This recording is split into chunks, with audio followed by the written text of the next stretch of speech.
Good morning po ulit. Good morning po ulit, mga kapugay. Ngayon, ituturo ko sa inyo kung paano pagagandahin yung flow o yung mga tapas mo, yung mga anggulo mo gamit ang stick mo.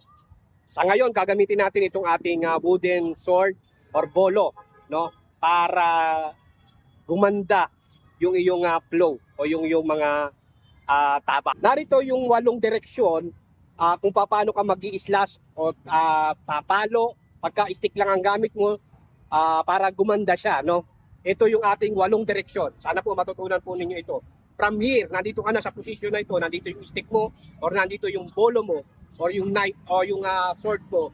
X, 1, 2 direction, 3, pataas, 4, pa-island siya, no?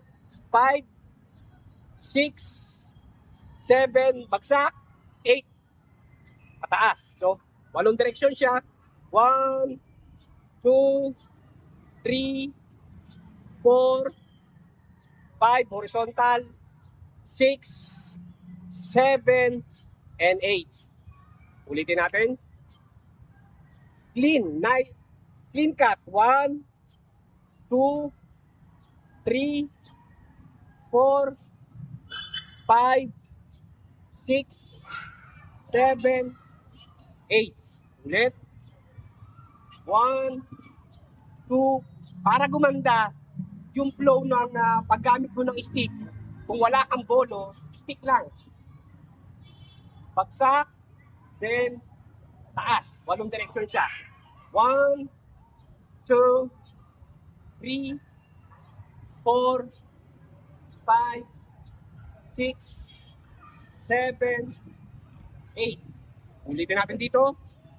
1, 2, 3, 4, 5, 6, 7, 8. Ulit. Para gumanda yung palo mo, yung flow mo, gamitin mo, kung meron kang wooden sword, mas maganda.